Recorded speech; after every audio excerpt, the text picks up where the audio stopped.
Fala, queridos, tudo bem com vocês? Eu sou o Daniel Risseto. Seja muito bem-vindo ao meu canal. Se você chegou até aqui, considere se inscrever no canal, ative o sino das notificações.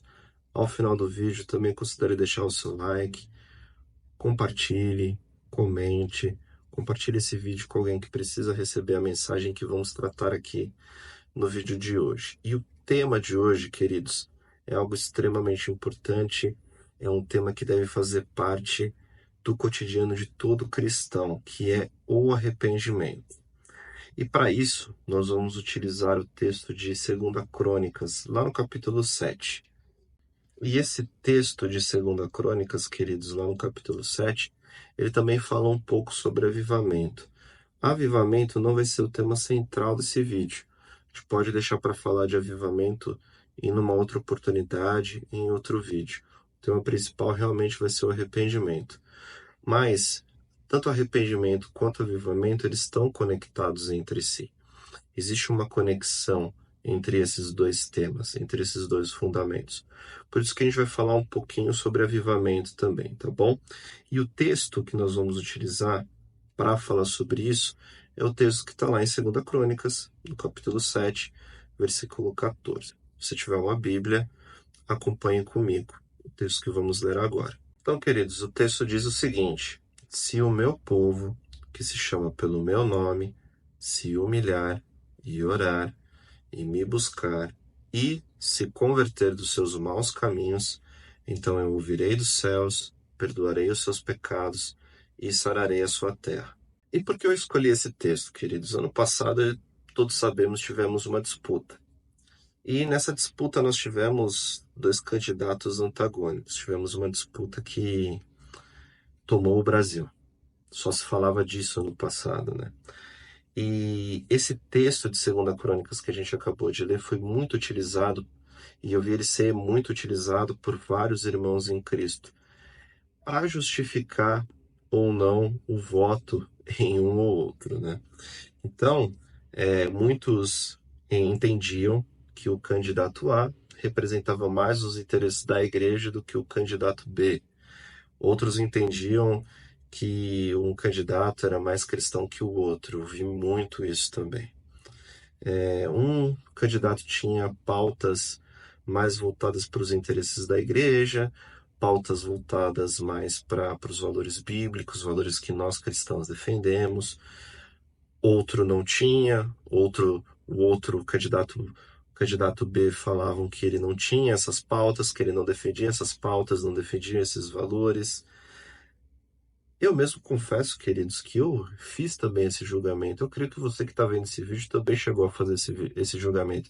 Será que um ou outro ele realmente representa os valores cristãos? Será que os dois que estavam disputando ali, algum deles tinham valores cristãos mais do que o outro? Enfim, queridos, esse canal ele não foi feito para tratarmos de política. Aqui nós não vamos falar de política, nós não vamos falar de economia, de nenhum tema voltado a esse ponto, a esse assunto. O que aqui nesse canal nós não trataremos desses assuntos, não trataremos de política. Mas como esse texto foi muito utilizado nessa época, onde houve essa disputa, durante as campanhas, quando esses candidatos visitavam essas igrejas, esse texto era muito utilizado. Então não tem como a gente separar os temas, eles acabam se cruzando. E por conta disso, a gente precisa, a gente precisa reforçar isso aqui, tá bom? Então esse canal não falaremos de política, ok? Então a gente precisa entender por que esse texto foi tão utilizado. Esse texto foi tão utilizado e as pessoas entenderam o real significado desse texto quando o utilizavam para justificar o voto de um ou outro, ou para tentar justificar os rumos que a nação estava tomando ao escolher um candidato ou outro. Muitos irmãos em Cristo de diferentes denominações citaram esse texto pelo Brasil afora. Mas, sempre ao recitarem esse texto, ou, não posso ser injusto, na maioria das vezes, não mencionavam a principal parte desse texto, porque o clamor era sempre para que Deus sarasse a terra, para que Deus escutasse o nosso clamor, né? Sobre a respeito do candidato que queríamos, e que Deus curasse o Brasil, curasse a nossa terra.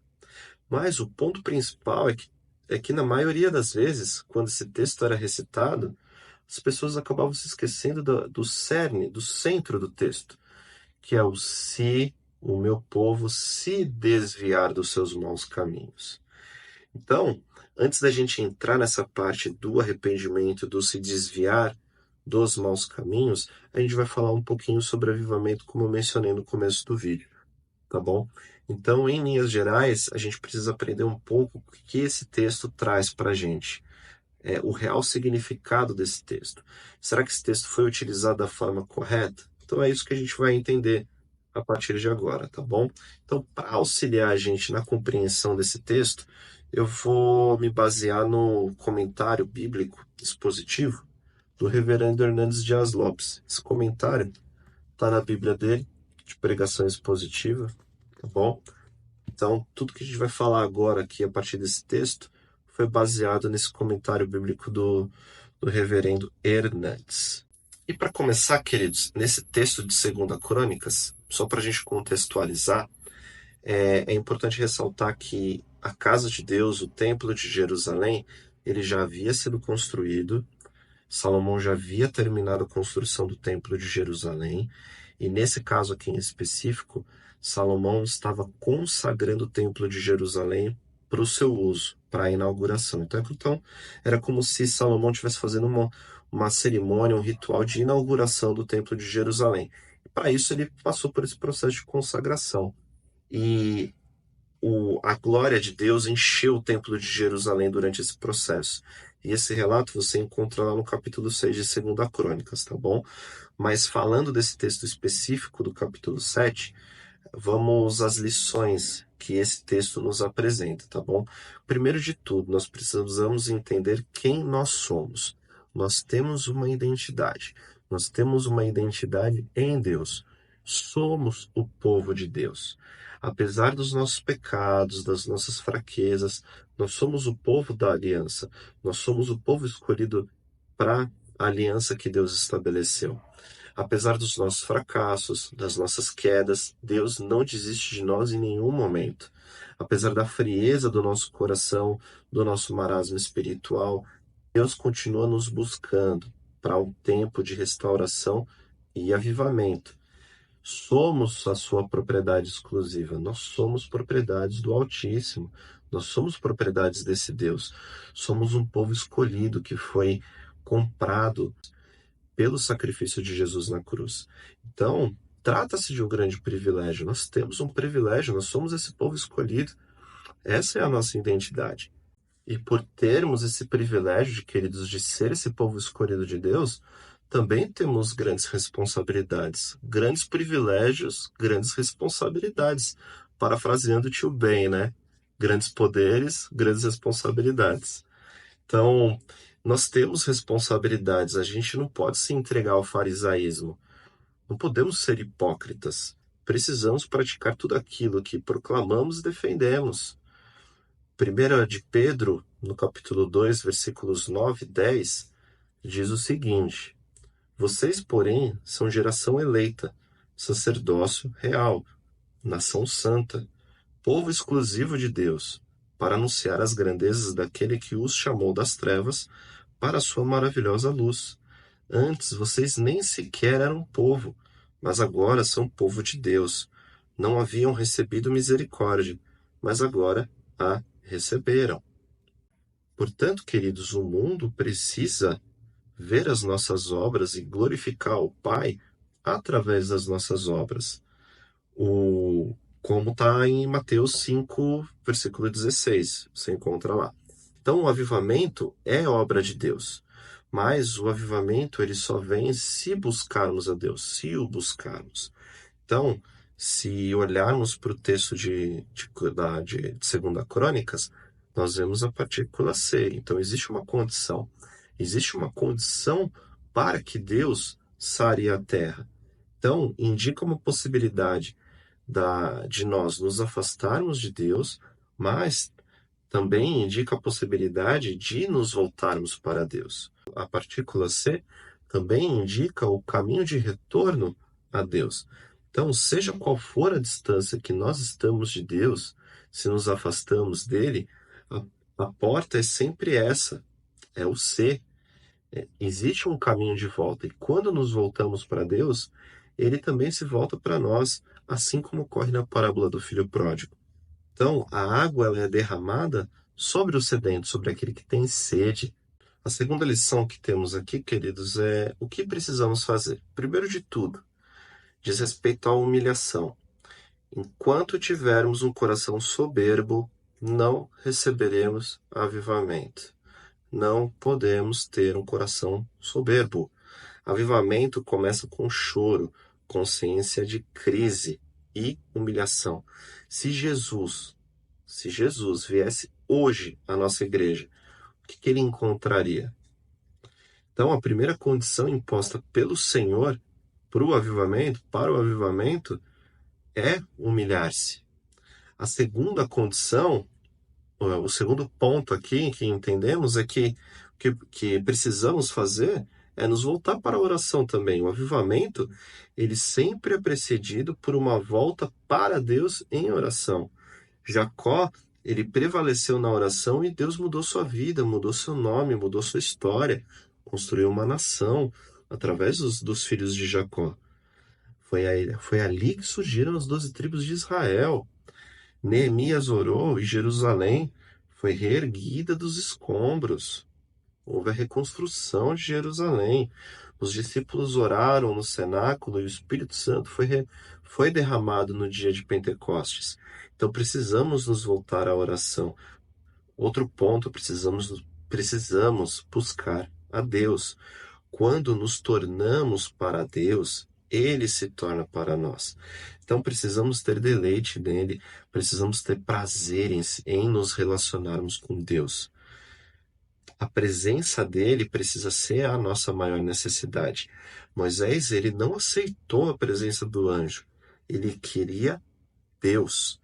Hoje, muitos querem apenas as bênçãos de Deus, apenas o que Deus tem para oferecer, apenas aquilo que Deus tem para presentear. Mas avivamento, ele não é apenas bênção, ele é sede de Deus. Pensando no tema central do nosso vídeo, que em relação ao arrependimento, será que todos os clamores que foram levantados no ano passado, como a gente comentou, foram resultado de uma verdadeira sede de Deus, de uma verdadeira busca por arrependimento, por abandono do pecado, ou apenas um clamor para pedir para Deus que o A ou o B vencesse aquela disputa? Precisamos pensar nisso. E outra coisa que precisamos fazer, nos converter dos nossos maus caminhos, o arrependimento. E esse, para mim, é o ponto central do texto de 2 Crônicas que nós lemos. E é aqui que a gente vai se aprofundar um pouquinho mais para frente, tá? Mas avivamento em si implica em rompimento com o pecado. Precisamos romper com o pecado, com práticas mundanas, que tudo aquilo que praticamos que não vem do Senhor, que não diz respeito ao Senhor, todas essas práticas elas precisam ser abandonadas.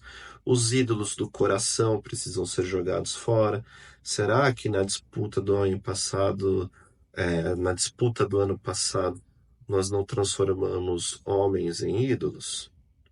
Eu tenho certeza que isso pode ter acontecido sim, queridos. Então, avivamento é desviar-se dos maus caminhos, do mau comportamento, do péssimo padrão de vida, da conduta ruim e deixar o pecado. O avivamento vem com confissão e abandono do pecado. Deus não coage ninguém, mas ele convida para esse acerto de vida. Precisamos responder ao Senhor com as palavras do Salmo 139. Nos versículos 23 e 24, diz o seguinte: Sonda-me, ó Deus, e conhece o meu coração. Prova-me e conhece as minhas inquietações. Vê se em minha conduta algo te ofende, e dirige-me pelo caminho eterno. E a última lição, queridos, desse texto de 2 Crônicas, temos o que Deus nos promete. Primeiro, ele promete nos ouvir. O nosso clamor, ele será ouvido. As nossas orações, elas serão respondidas, mas desde que estejam no centro do propósito de Deus, desde que estejam firmadas na vontade soberana de Deus. Deus tem inúmeras maravilhas para entregar para o seu povo, para fazer pelo seu povo. Deus tem respondido o seu povo, tem derramado bênçãos sem medida. E às vezes você pode até se perguntar por que que o tão prometido avivamento não é derramado sobre o Brasil, não vem pelo Brasil. Será que é porque Deus não responde a minha oração? Ou será que é porque ainda não nos voltamos para Deus de todo o coração? Deus promete também nos perdoar. Tem pecado. O pecado, ele permeia a sociedade, ele permeia as igrejas, ele permeia as nossas vidas. O pecado, ele é maligno. Não podemos ser escravos do pecado. O pecado nos levará mais longe do que gostaríamos de ir e nos reterá mais tempo do que gostaríamos de ficar e nos custará um preço maior do que gostaríamos de pagar. Não podemos ser escravos do pecado. O amor de Deus, ele é incondicional, mas o perdão não. O perdão, ele não é incondicional. O perdão, ele tem uma condição.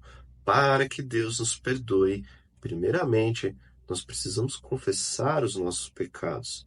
Nós precisamos dar nomes aos nossos pecados e nos arrepender, mudarmos de direção. Sem arrependimento, não há perdão de pecados. Precisamos abandonar os nossos pecados. E por último, Deus promete também sarar a nossa terra. A nossa vida precisa ser curada, a nossa família precisa de cura, a nossa igreja precisa de cura, a nossa denominação precisa de cura. Todos nós precisamos de cura. Deus promete sarar a nossa terra, a nossa nação, a nossa pátria precisa de cura. Então, queridos, como já mencionamos, foram levantados inúmeros clamores ano passado, né? Usando esse texto como base, mas será que realmente o povo de Deus se arrependeu dos seus maus caminhos? Será que a Igreja de Cristo aqui no Brasil realmente se arrependeu, se converteu dos seus maus caminhos para que Deus sare a nossa terra? Se formos olhar para o livro de Jonas, lá tem um relato da prática desse texto. O povo de Nínive colocou esse texto de crônica em prática. Nós vemos que Jonas, ele recebe uma ordem direta de Deus de que ele tinha que se deslocar até a cidade de Nínive e pregar sobre a destruição de Nínive por causa dos maus caminhos do seu povo. Jonas, ele decide desobedecer a Deus. Então a gente já conhece a história. Jonas, ele é engolido pelo grande peixe. Lá na barriga do grande peixe, ele se arrepende, né? Ele é cuspido na praia. Deus ordena que o peixe cuspa ele na praia. Só então Jonas decide ir até a cidade de Nínive depois desse arrependimento e levar a verdadeira mensagem que Deus queria que Jonas levasse desde o início. E no capítulo 3 do livro de Jonas, a partir do versículo 6, nós temos o relato do que aconteceu com o rei depois de ouvir essa mensagem, depois de que o povo ouviu essa mensagem entregue por Jonas. O texto diz o seguinte: quando as notícias chegaram ao rei de Nínive, ele se levantou do trono, tirou o manto real, vestiu-se de pano de saco e sentou-se sobre cinza. Então fez uma proclamação em Nínive: por decreto do rei e de seus nobres, não é permitido a nenhum homem ou animal, bois ou ovelhas, provar coisa alguma. Não comam, nem bebam. Cubram-se de pano de saco, homens e animais, e todos clamem a Deus com todas as suas forças. Deixem os maus caminhos e a violência. Talvez Deus se arrependa e abandone a sua ira, e não sejamos destruídos. Tendo em vista o que eles fizeram e como abandonaram os seus maus caminhos, Deus se arrependeu e não destruiu como tinha ameaçado. Nesse relato do livro de Jonas, queridos, nós vemos o decreto do rei de Nínive e o arrependimento do povo. Então, repare que o povo colocou em prática aquilo que Deus proclamou para Salomão, no texto de 2 Crônicas, lá no capítulo 7. O povo recebeu a mensagem de Jonas e realmente se arrependeu dos seus maus caminhos. Foi aí que Deus sarou a terra. Foi a partir do momento que o povo de Nínive se arrependeu dos seus maus caminhos que Deus não destruiu a cidade de Nínive. Baseado nisso, queridos, Deus está nos chamando para o arrependimento. Deus está chamando a sua igreja para o arrependimento. Em Marcos 1,15, Jesus anuncia a chegada do seu reino. Arrependam-se. O reino de Deus chegou. O reino de Deus se aproxima. Arrependam-se. A palavra que Jesus está usando aqui no grego é metanoia. É a mesma palavra que Paulo vai usar no texto de Romanos 12, quando ele está tratando sobre transformação da mente, sobre mudança de direção, arrependimento, mudança de direção. O reino de Deus chegou, mas para usufruir desse reino, para poder fazer parte desse reino, vocês precisam se arrepender. Será que nos esquecemos desse processo? Será que nos esquecemos desse texto de Paulo tão importante e nos conformamos com esse mundo? Vamos relembrar o que o texto de Paulo diz? Então, lá na carta aos Romanos, no capítulo 12, a partir do versículo 1, diz o seguinte: Rogo-vos, pois, irmãos, pelas misericórdias de Deus, que apresenteis o vosso corpo por sacrifício vivo, santo e agradável a Deus, que é o vosso culto racional. E não vos conformeis com este século, ou com este mundo, mas transformai-vos pela renovação da vossa mente, para que experimenteis qual seja a boa, agradável e perfeita vontade de Deus. A vontade de Deus, queridos, é que mudemos de direção, é que passemos por um processo de arrependimento. Será que o que nos falta não é essa transformação da mente? Será que o que nos falta não é termos uma mente semelhante à de Cristo? Essa mudança de direção, metanoia? Quando será que realmente nos afastaremos como igreja de Cristo, como igreja do Senhor aqui no Brasil, dos nossos maus caminhos?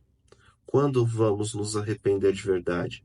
Quando a igreja realmente vai se arrepender dos seus maus caminhos e se voltar para Deus de todo o coração? Quando será? Quando será que nós, como povo de Deus, vamos ter a mesma atitude que o povo de Nínive teve?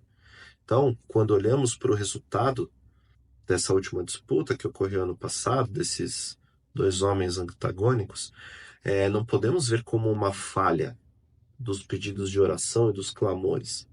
Não foi uma falha, não foi falta de oração, não foi uma resposta mal dada por Deus. Ah, se eu tivesse orado mais, você pode pensar, né? Se eu tivesse orado mais, se eu tivesse feito campanha. Ah, Deus teria me ouvido. Pelo contrário, queridos, nada disso resolveria. Antes, precisamos entender que foi a vontade do povo. O povo escolheu. O povo fez a sua escolha. Acabou. Mas, acima de tudo, acima da escolha do povo, tem também a escolha de Deus. Deus é soberano. É Deus que estabelece toda a autoridade. E eu creio 100% nisso. Deus tem um propósito, tanto para o Brasil como para as nações. É Ele que estabelece toda a autoridade. Daniel, no capítulo 2, versículo 21, diz o seguinte: Ele muda as épocas e as estações, destrona reis e os estabelece, dá sabedoria aos sábios e conhecimento aos que sabem discernir. Romanos 13, no versículo 1, Paulo diz o seguinte: Todos devem sujeitar-se às autoridades governamentais, pois não há autoridade que não venha de Deus. As autoridades que existem foram por ele estabelecidas. Portanto, queridos, não podemos tratar nenhum tipo de resultado desse tipo de disputa como com um sentimento de derrota. Não é isso que Deus espera de nós. Não podemos ficar em luto porque aquele candidato que eu queria que ganhasse não ganhou. Não é isso que Deus espera de nós. Deus não quer do seu povo militantes idolatrando uma figura política. Não é isso que Deus quer do seu povo. Não que não seja legítimo o cristão ele se envolver com a política, não que não seja legítimo nós discutirmos sobre isso. É importante nós discutirmos sobre política, sobre economia, mas, queridos, isso é louvável. O cristão ele tem que fazer parte.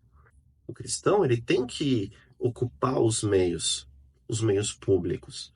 Nós precisamos dar testemunho na sociedade. Nós precisamos gerar frutos na sociedade. Precisamos ocupar os espaços. Mas essa ocupação ela precisa gerar frutos. E através desses frutos, o povo todo, os homens, glorificarem a Deus por conta desses frutos que estão sendo gerados. Deus não quer militantes idólatras. Deus quer um povo que o busque em espírito e em verdade. Então, queridos, a nossa esperança ela precisa estar firmada no autor e consumador da nossa fé, que é Cristo Jesus. A nossa esperança não está nesses processos. A nossa esperança não está no homem. A nossa esperança precisa estar firmada em Deus. Paulo, ele faz um alerta quando ele começa a escrever a carta dele aos Romanos, à igreja de Roma. Ele se apresenta na carta, lá no capítulo 1, mas também ele já faz um alerta introdutório sobre o homem se desviar de Deus, sobre o desvio do homem de Deus e a busca do homem pelo conhecimento humano. Diz o seguinte, no livro de Romanos, lá no capítulo 1, versículo 21 a 23. Porque tendo conhecido a Deus, não o glorificaram como Deus, nem lhe renderam graças, mas os seus pensamentos tornaram-se fúteis ou nulos, e o coração insensato deles obscureceu-se, dizendo-se sábios, tornaram-se loucos, e trocaram a glória de Deus, do Deus imortal, por imagens feitas segundo a semelhança do homem mortal, bem como de pássaros, quadrúpedes e répteis. Então, quando olhamos para esse texto de Paulo, queridos, tem algumas lições que a gente pode extrair. Então, o que Paulo nos ensina aqui? Primeiro, os homens tentaram, pelo seu próprio conhecimento e raciocínio, procurar as respostas para a origem de todas as coisas do universo. Então, Paulo revela que esse conhecimento, sem a iluminação do Espírito Santo, se torna nulo ou obscuro. Segundo, o coração do homem ficou em trevas por conta desse conhecimento nulo. Terceiro, perderam o entendimento, se tornaram loucos, pois tentaram, através da razão humana e da natureza, buscar soluções próprias. E por último, que esse texto de Paulo nos ensina, o homem mudou a glória de Deus. Ao invés de adorarem o Deus da criação, preferiram adorar a criação. Olha isso daqui. Animais, astros do céu. E aqui vem o ponto principal. O próprio homem, como faraó no Egito, César em Roma e políticos que nos governam hoje em dia. Políticos que virão a nos governar, né? Que vão disputar novamente o nosso voto. Lembrando, queridos, que esse ano tudo isso vai acontecer de novo. Todas as cidades espalhadas pelo Brasil nós teremos que escolher de novo. Nós teremos que votar novamente. E aí, qual será a nossa postura? Vamos novamente permitir que o conhecimento humano sobreponha o conhecimento de Deus? Vamos transformar o nosso conhecimento no conhecimento nulo, obscuro, sem a iluminação do Espírito Santo? Vamos novamente qualificar os crentes em Jesus de acordo com os políticos que eles escolhem? Vamos novamente trazer divisão à Igreja de Cristo? Por conta de promessas de homens mentirosos, promessas mentirosas de homens mentirosos que vivem através da mentira? É isso que nós queremos para a nossa nação? Não podemos colocar as nossas esperanças no homem. Olha só essa sequência de textos aqui, queridos. Não é através do homem que vem a salvação, é através do Senhor. Provérbios 29 e 26 diz o seguinte: muitos desejam os favores do governante, mas é do Senhor que procede a justiça. Salmos 146, versículos 3 e 4, na versão NVT. Não confiem nos poderosos, não é neles que encontrarão salvação. Quando sua vida se vai, voltam ao pó, e todos os seus planos morrem com eles. Salmo 147:11. O Senhor se agrada dos que o temem, dos que depositam sua esperança no seu amor leal. Precisamos de corações que se arrependam. Precisamos ter um coração que se arrependa, que se converta dos seus maus caminhos, que se alegre sempre, que busque a Deus através de jejum, oração. Precisamos orar sem cessar, orar continuamente e em tudo dar graças. É isso que Paulo ensina aos Tessalonicenses. Então, a sua primeira carta aos Tessalonicenses, no capítulo 5, versículos 14 a 24, Paulo instrui a igreja de Tessalônica da seguinte forma: Exortamos vocês, irmãos, a que advirtam os ociosos, confortem os desanimados, auxiliem os fracos, sejam pacientes para com todos. Tenham cuidado para que ninguém retribua o mal com o mal, mas sejam sempre bondosos uns com os outros e para com todos. Alegrem-se sempre, orem continuamente, deem graças em todas as circunstâncias, pois esta é a vontade de Deus para vocês em Cristo Jesus.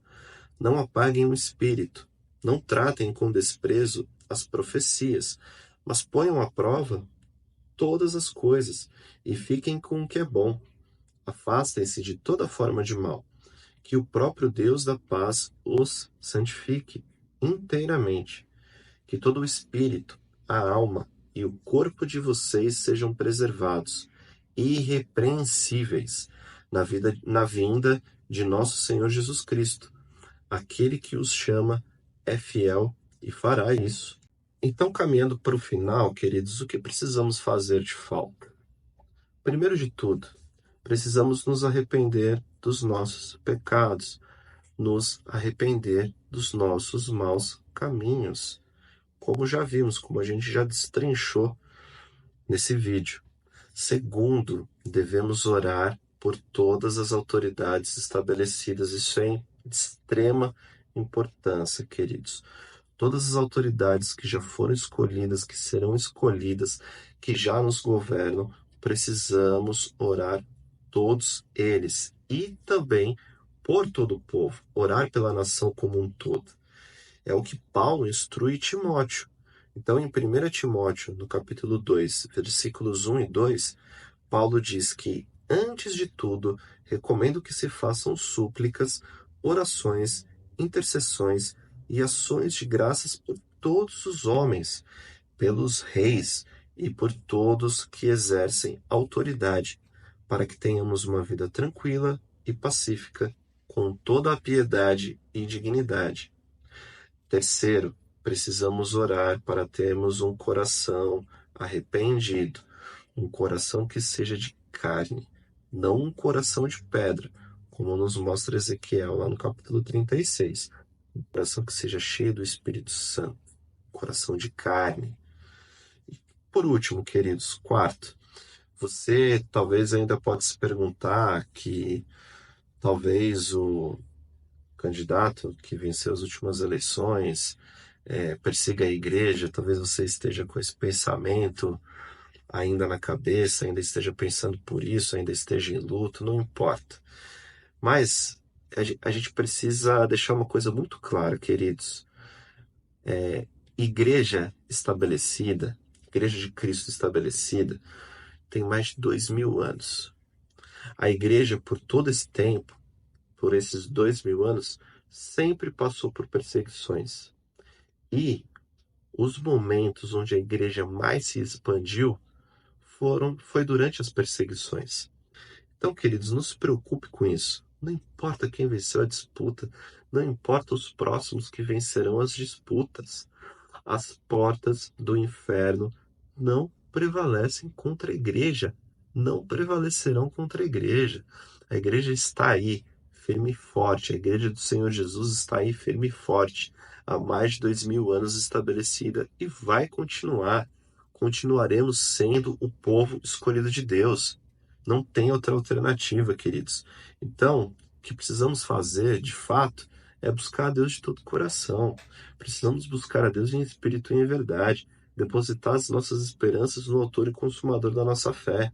Precisamos nos arrependermos dos nossos maus caminhos, confessar os nossos pecados, nos arrependermos, nos desviarmos dos nossos maus caminhos. Precisamos viver, queridos, e aqui eu falo de viver em todos os sentidos. Olha só o que o profeta Jeremias diz na carta que ele envia ao povo que foi exilado. Ele diz o seguinte, capítulo 29, versículo 5 do livro de Jeremias. Construam casas e habitem nelas. Plantem jardins e comam de seus frutos. Casem-se e tenham filhos e filhas. Escolham mulheres para casar-se com os seus filhos e deem as suas filhas em casamento, para que também tenham filhos e filhas. Multipliquem-se e não diminuam. Busquem a prosperidade da cidade, para o qual eu os deportei, e orem ao Senhor em favor dela, porque a prosperidade de vocês depende da prosperidade dela. Olha que lição Jeremias nos traz, queridos.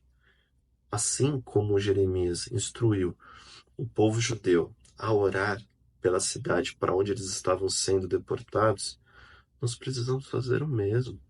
Precisamos continuar vivendo, trabalhando, prosperando, tendo os nossos filhos, educando os nossos filhos, criando os nossos filhos nos caminhos do Senhor.